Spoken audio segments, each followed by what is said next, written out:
A different video today, folks. We are going to be picking leaves, and we've got mountain mint here, and we'll probably pick some wild high bush blueberry, possibly some blackberry. We'll see about that. We may end up picking other leaves, I don't know, but these leaves are to dry out to store away for winter use. In the spring and the summer, and maybe sometimes in the early fall, I pick these and drink them in tea, but they're fresh. And these today, these are for storing away for winter. This is mountain mint, and some people call it mountain basil, but it's mountain mint. And I've drank it several times. It's absolutely delicious. And it just grows wild here on the mountain. So we are on our property, and yeah, we're going to pick leaves. We're going to dry them out. We're going to store them. Now, I'm going to pick and talk. So I know that most of my videos are on work, but we are striving for self-sufficiency for sure. That is something that's why we moved to Tennessee, and we've been here for over 4 years, and we are slowly working towards that for sure. We did have a really good garden this year, and I'm thankful for that. We'll probably take a look at that garden. I don't want to strip them from all their leaves, but I want to take a pretty good bit of them. I do want it to drop its seeds, so we're not really messing with the little flower. All right, let's move on and find some more. So folks, this is all part, I'm just gonna set this on the ground and kind of drop them in there. But this is all part of self-sufficiency, learning wild edibles and that sort of thing. It's all part of it.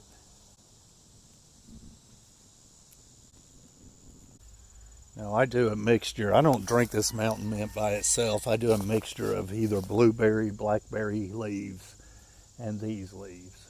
I actually, when I dry them, I crush them up and put them in the same jar and just call it a mixture.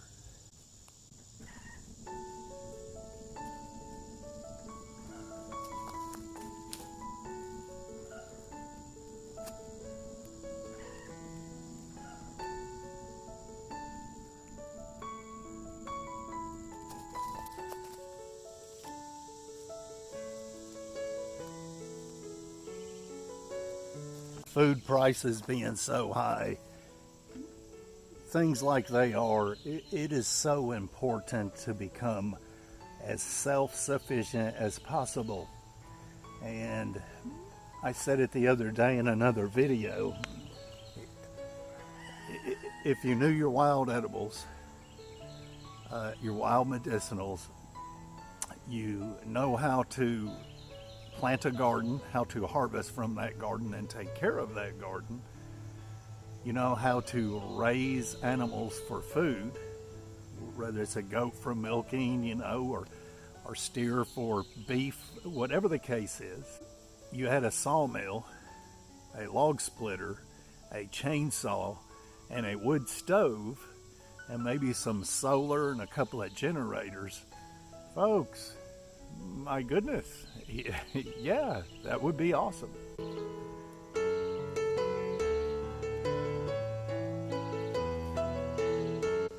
So I've just about waited too late. We're halfway into August almost, and I usually harvest all summer long. I did all early spring and summer. This year I did early spring and part of the summer, but very disappointed in myself that I haven't been doing this all summer. And I've got to play catch up before the leaves get too old.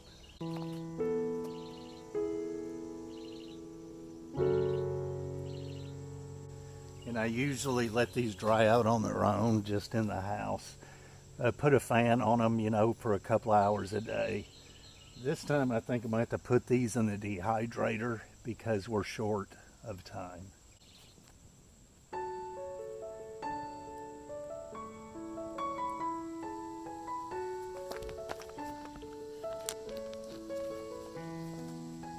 The garden needs a little work, but the garden is actually over, and we got a couple of things still growing, but as you can see, we've got weeds everywhere. But it's okay. It's the end of the season. We've harvested more than we thought we would ever harvest out of this little garden, and we're so thankful for it. So next year we will be planting here, but also we've got two other spots that are 3 or 4 times this big. One spot is probably 10 times this big that we will be planting as well.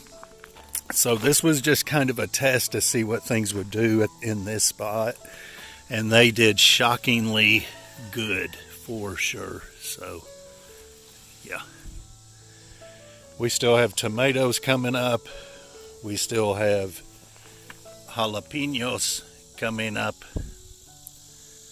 and I'm just super excited about the whole thing. I don't see any red tomatoes. Billy's probably harvested those. We got a nice little jalapeno right there, and this is what I'm excited about. And next year we're going to grow a ton of these butternut squash. Now these are still small, and we're almost halfway through August, so I don't know how they're going to do, but we will see for sure. Oh, this one looks, that vine's dead. So we'll see, but we still have some cucumbers.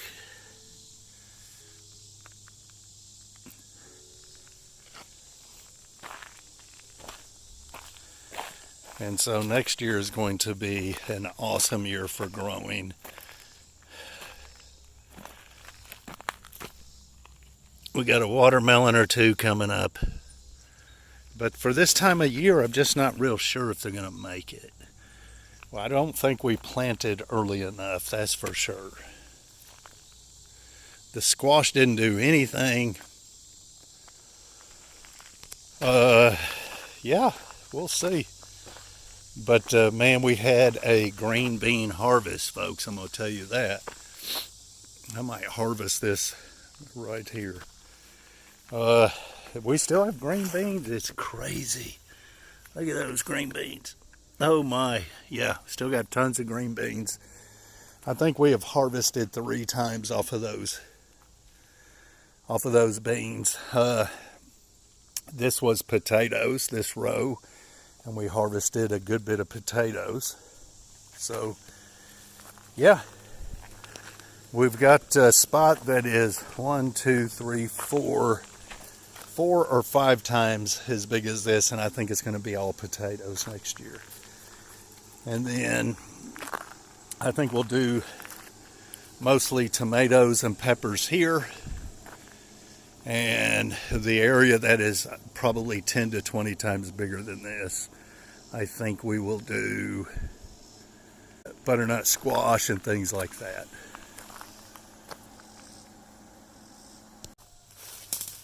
High bush blueberry, folks. This is wild blueberry. Grows all over the property.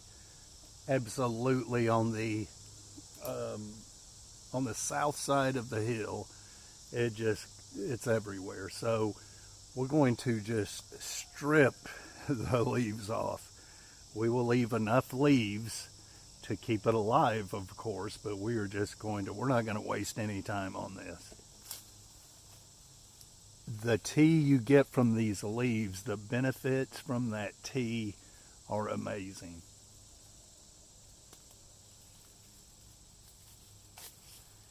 Like I said earlier, I probably waited a little late to harvest.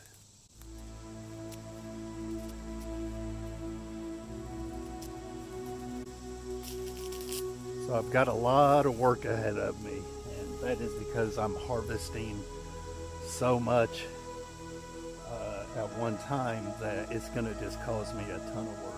But I have to do what I have to do.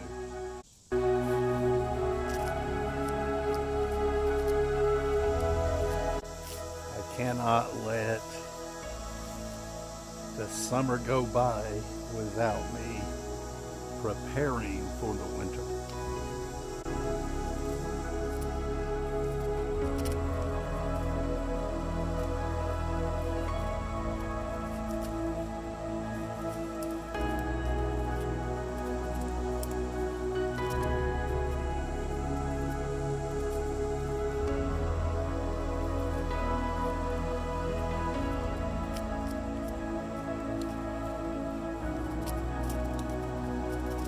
I'll dry out the twigs and all. So I brought this little bowl, but I also brought a bag, a couple of bags.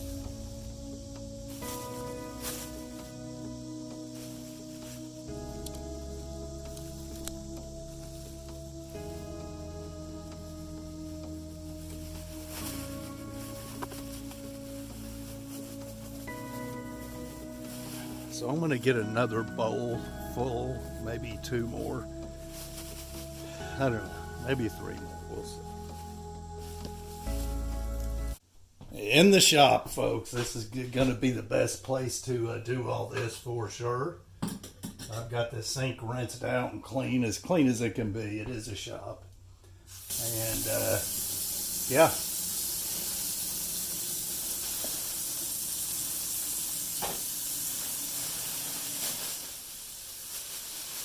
How do you like that, huh? That is blueberry. Wild blueberry. Look at that, folks. And so I believe that'll be enough to get me through the winter. With some other stuff that I have, I do still have a lot of dandelion leaf from last year. Hopefully this fall I'll be able to dig up the root of the dandelion, because that's the best part of it. Roast them a little bit and then dry them out. Yeah, and use those for tea.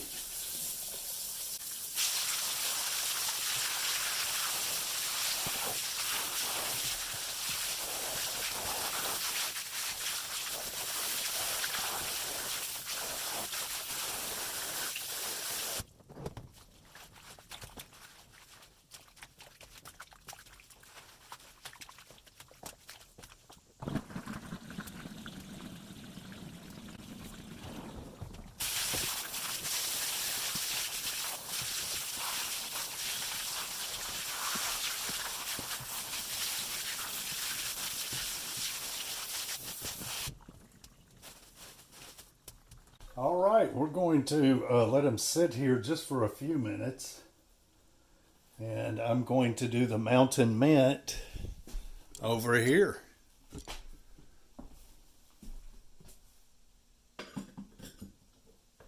Now, we don't have that much mountain mint. I actually got it in a bag tied to my belt.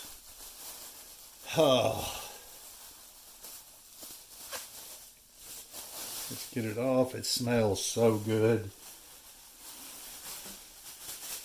We don't have that much.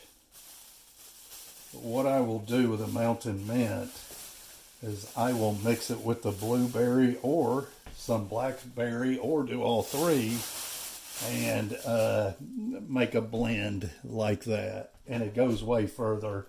This is really strong, so you don't need a bunch of it for a cup of tea.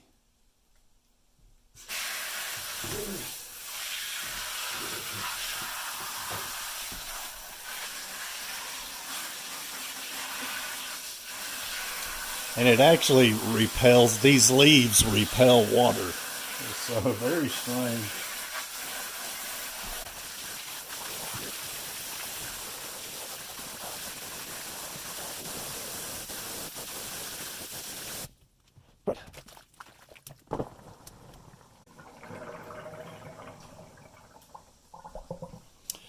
All right, so what I'm going to do is just get a towel and put these on a towel and let them, well, I can spread them out a little bit if I put them on a towel. So I'll put them on the towel, let them dry for a day or two like that.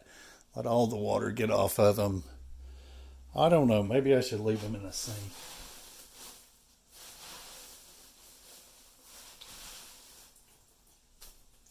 I think I'll do the towel, and we'll put them on the floor on the table. We'll let them dry for a little bit, couple of days. Some of these I'm going to go ahead and dry off good and go ahead and put in the dehydrator and get those drying while the rest are drip drying. All right, we're gonna take it over on the table and set it on the towel. Kind of spread it out.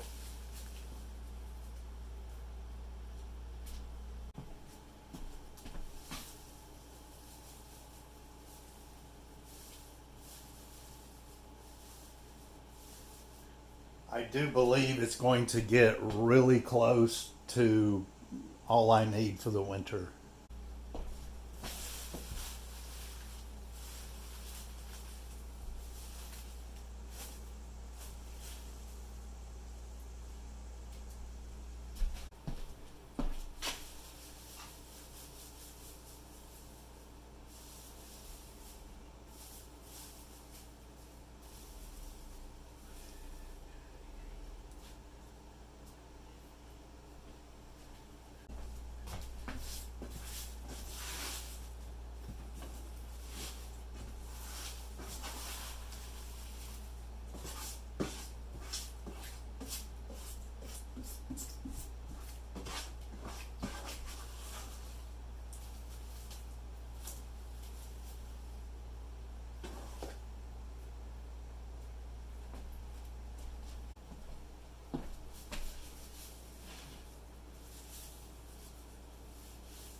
Oh, you should smell it. It smells amazing.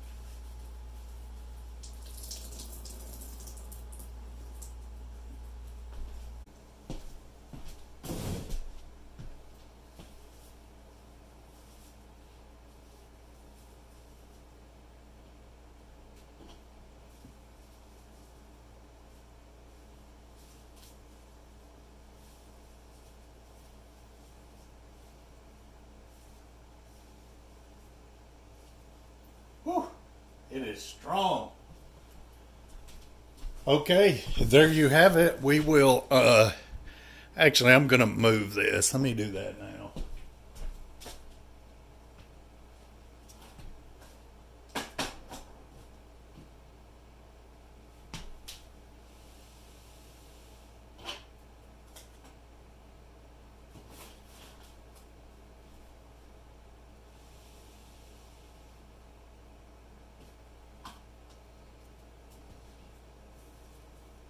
All right, we want to move that. We want to move that because we're going to put some of that in the dehydrator in just a little bit. Some of that. Let's put the blueberry leaves, at least some of them, in the dehydrator.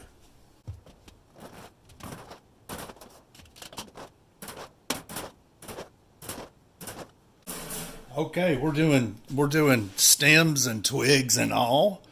So I'm not going to be able to stack them like right on each other. It's not going to work with the twigs poking up. I want the twigs. I want them. They make good tea.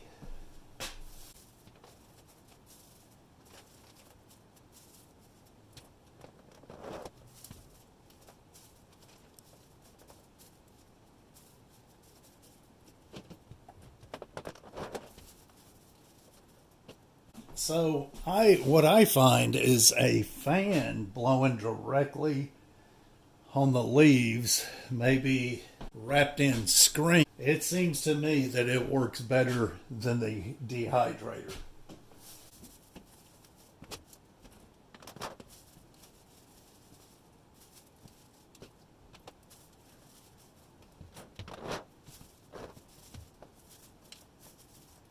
I got half of them in there, as you can see. So that's a good thing.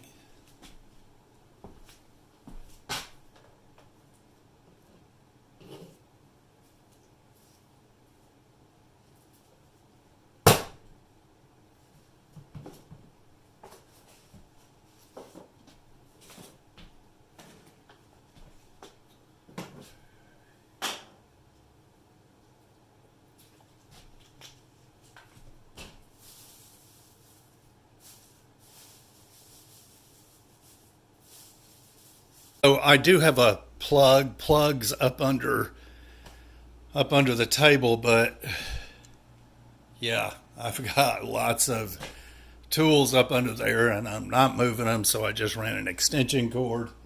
I'm not real sure how to do this, but fast and raw.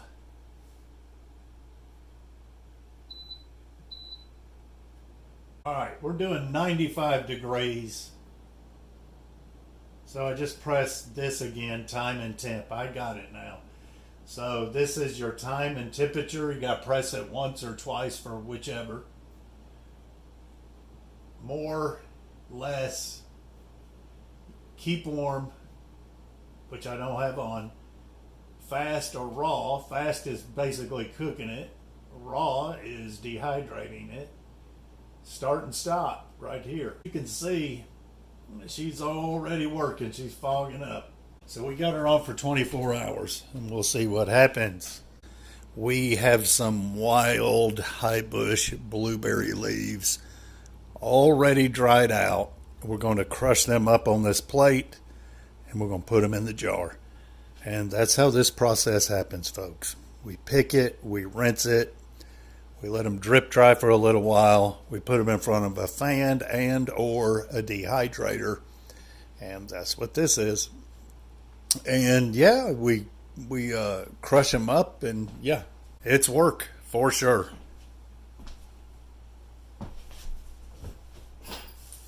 I do stems and all if I can.